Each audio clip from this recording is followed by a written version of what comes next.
The last time I checked the statistics on retirement in this country, I had to put the paper down and just sit there for a long time. 68% of Americans over the age of 65 have less than $50,000 saved. Less than $50,000. You know what $50,000 buys you in this economy? About 2 years of modest living. Maybe 3 if you eat poorly and never get sick. And yet the system, the schools, the employers, the banks, the financial advisors, all of them told you that if you worked hard, saved diligently, and kept your head down, you would be fine. You would reach 65, retire, and spend your golden years in peace. I am 70 years old. I have more money now than I have ever had in my entire life. I work roughly 20 hours a week on my own terms on things I actually care about. And I am here to tell you with absolute clarity and zero interest in softening this for you,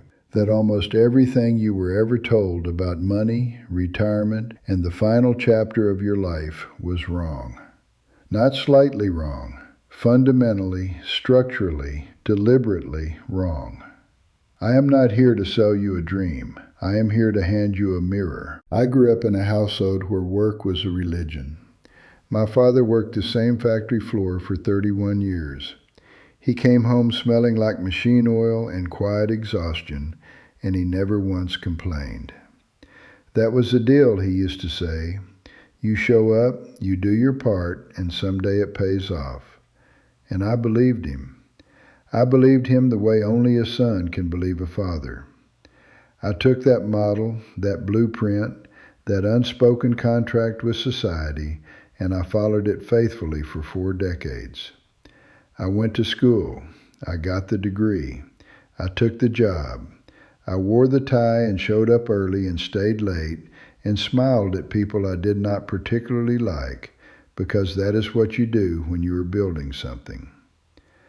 I was told that my 20s were for establishing myself, my 30s for growing, my 40s for accelerating, my 50s for consolidating, and my 60s, my 60s, those were supposed to be the reward, the harvest after all the planting. For 38 years, I traded time for money. Let me say that again because I need you to really feel what that means. For 38 years, every single dollar I ever earned cost me a portion of something I could never get back, time. Not abstract time, real, specific, irreplaceable hours. The evening my daughter won her school play and I was on a conference call that could not be rescheduled. The weekend my son needed me to teach him how to drive, and I had a report due Monday that I had been procrastinating on all week. The long summer mornings I could have spent fishing with my father before his knees gave out, traded instead for a commute and a fluorescent-lit cubicle and the quiet hum of an office that did not care whether I lived or died, so long as I delivered the quarterly numbers. I gave all of that away, not because I was weak or foolish, but because I was obedient. I was following the instructions. I was doing exactly what I had been told to do. I maxed out my 401k every year. I put money into IRAs.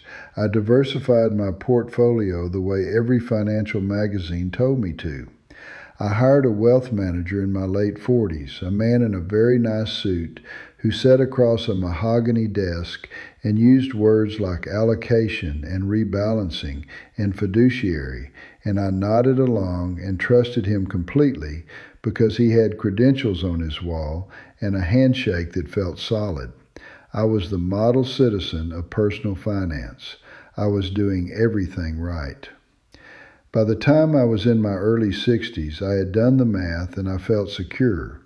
Not extravagantly wealthy, but secure. I had followed the 4% rule, that sacred gospel of retirement planning, and by every conventional measure, I was on track.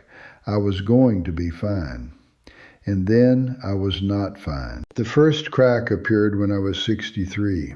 I went in for a routine physical and my doctor sat me down and said words that no amount of portfolio diversification can protect you from. He told me I had a moderate blockage. Nothing catastrophic, he said, but something we need to watch. Something that will need intervention if it progresses. He handed me a list of lifestyle changes and a referral to a cardiologist and sent me on my way. I walked to my car in the hospital parking lot and sat there for 20 minutes without starting the engine. I was not afraid of dying, exactly. I was afraid of something else. I was afraid of the arithmetic. Because in that parking lot, in that silence, the real calculation hit me for the first time with the full weight of its implications. I had been saving for a retirement that I might not live long enough to enjoy. Or worse, I had been saving for a retirement that I would live through, but that medical cost, inflation, long-term care, and the slow erosion of purchasing power would consume entirely before I ever had a chance to use it the way I had imagined. I went home that night and sat with a legal pad and started writing down the real numbers, not the comfortable numbers, the real ones. The cost of the medications I was already taking, the projected cost of what that cardiologist visit might turn into, the fact that my wealth manager's fees, compounded over the past 15 years, had quietly absorbed a figure that made me genuinely nauseated. The fact that the 4% rule I had been relying on was built on historical data from a different economy, a different inflation environment, a different world. The fact that I had been planning for a retirement that was essentially a withdrawal strategy, a slow, dignified bleed of the capital I had spent my entire working life accumulating. And the math, the cold and honest math, told me something that I had never allowed myself to confront before. The plan was not a plan to live. It was a plan to manage dying slowly. That was the moment everything changed. Not because of the blockage was just the mirror. What changed was the question I started asking. For my entire adult life, I had been asking the wrong question. I had been asking, how do I save enough to stop working? And that question, I realized, was built on a catastrophically false assumption. The assumption that work was the enemy. That the goal of life was to accumulate enough capital to finally escape the necessity of contributing anything. That the finish line was a rocking chair and a diminishing bank account and a quiet, comfortable wait. That is not living. That is a very polite form of giving up. I want you to sit with that for a moment because I know some of you are going to resist it. I know because I resisted it myself, violently, for months after that parking lot moment. I had worked so hard for the right to stop. I had earned my rest. The very idea that rest was not the goal felt like a betrayal of everything I had sacrificed. But here is what I had to finally accept, and what I am asking you to accept right now. The sacrifice was real, but the destination it was aimed at was a myth. The wealthy do not retire the way you were told to retire. They do not reach 65 and then begin a systematic withdrawal of their assets until they run out of money or run out of life, whichever comes first. The wealthy build systems that continue generating income regardless of whether they personally show up. They build assets that work when they sleep. And then, and this is the part nobody talks about, they keep building. Not because they have to, because building is what gives life its texture, its purpose, its reason to get out of bed in the morning with any real energy. The transformation I went through was not financial. Let me be very clear about that. I did not find a better mutual fund. I did not discover a secret investment vehicle that the banks do not want you to know about. What I found was a completely different identity. I stopped thinking of myself as a retired person managing a shrinking pile of resources, and I started thinking of myself as a builder who happened to be 70 years old and therefore had something that no 25-year-old investor on the planet has access to, which is the most valuable currency in any business or investment context: credibility.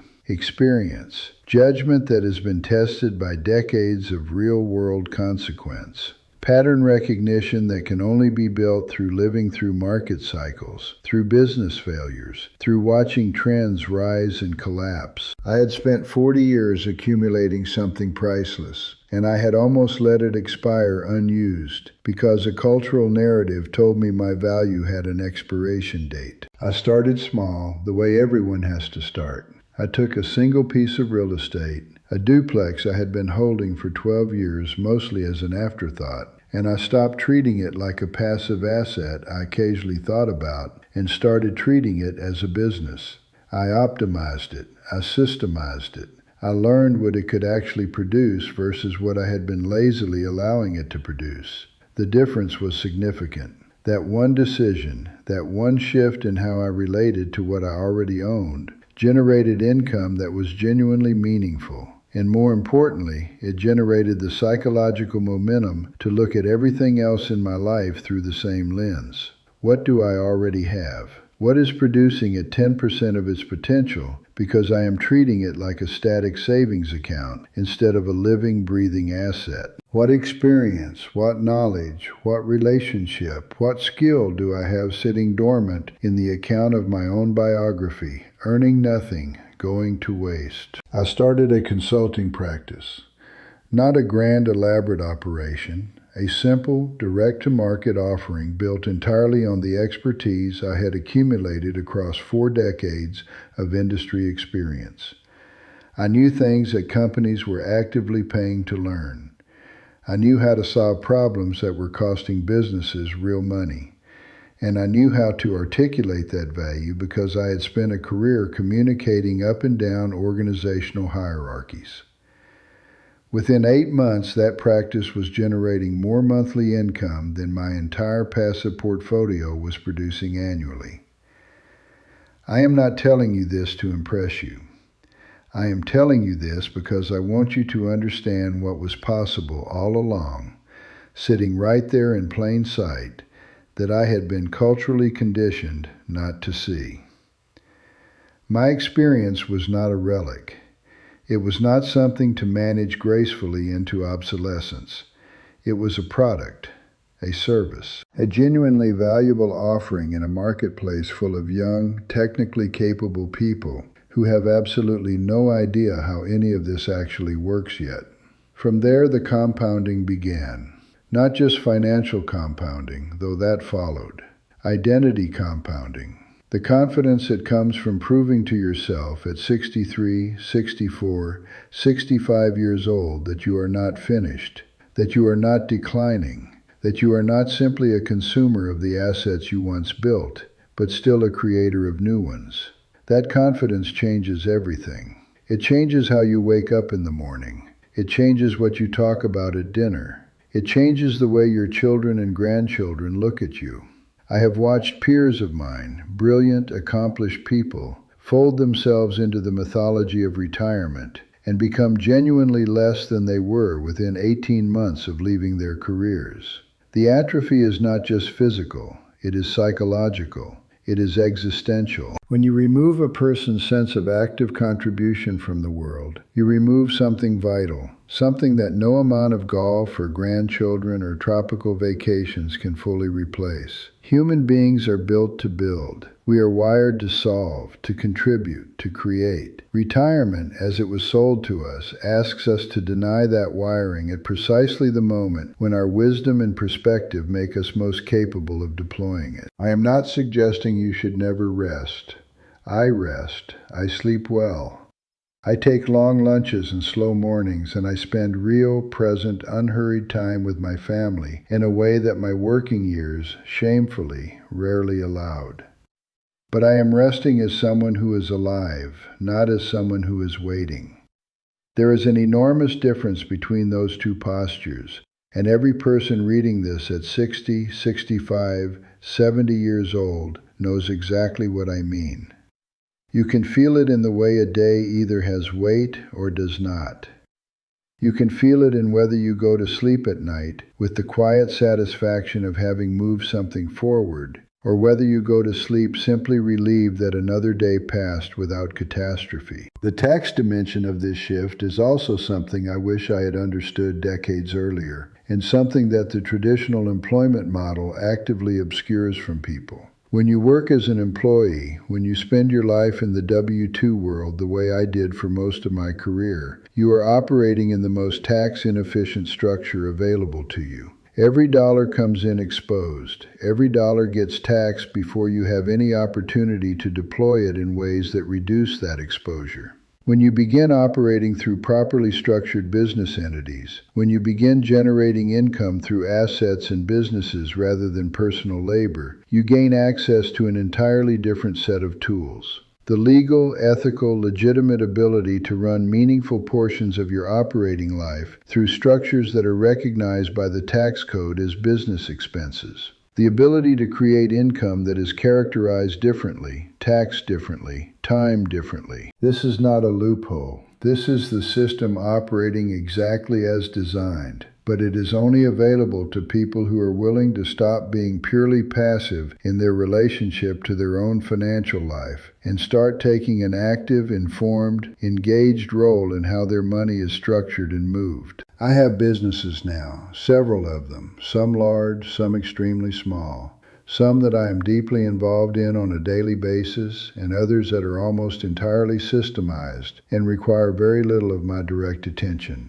Each one produces income. Each one provides a different kind of insulation against the failure of any other.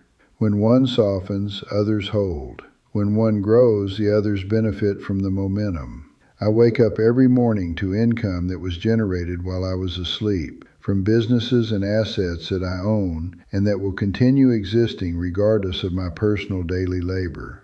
That is freedom. Real, tangible, mathematical freedom. Not the illusion of freedom that a retirement account promises, which is merely the freedom to slowly consume what you once built.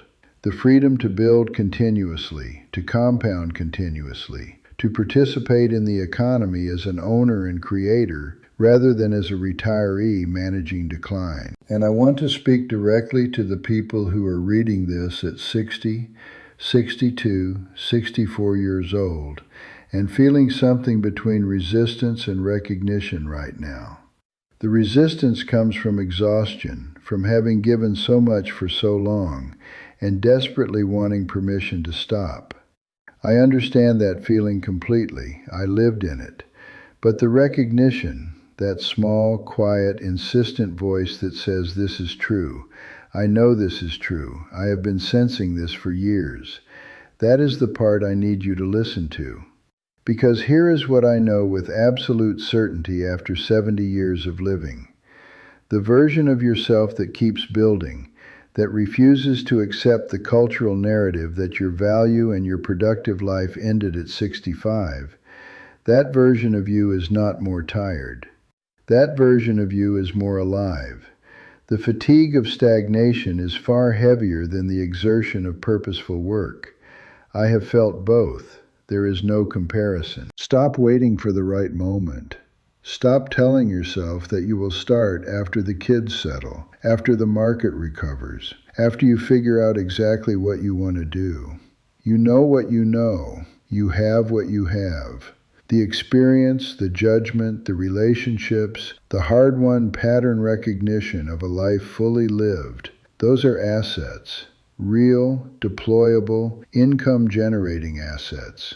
They are sitting in your biography right now, either appreciating or depreciating, depending entirely on whether you choose to put them to work. The wealthy understand this. The truly wealthy, the people I have studied and in many cases become, understand that the most dangerous retirement strategy in the world is the one that asks you to live off what you once built without ever building again. Because markets change, inflation erodes, medical costs escalate in ways that absolutely no traditional retirement calculator adequately accounts for. The only real hedge against all of it is continued, diversified, actively managed creation of income streams. You are not too old. That is a story, and it is a story that benefits everyone except you. It benefits the financial services industry that makes money managing your passive accounts. It benefits the medical establishment that profits from your anxiety and your inactivity.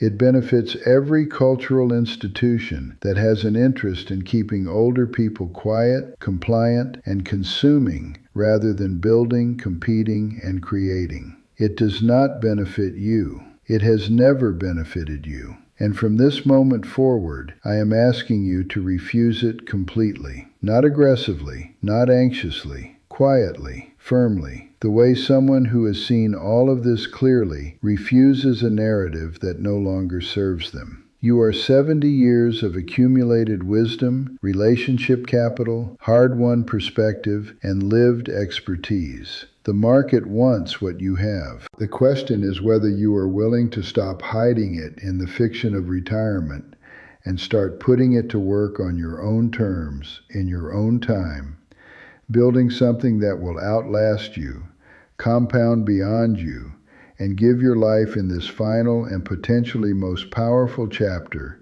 a sense of purpose that no pension check or investment account ever could.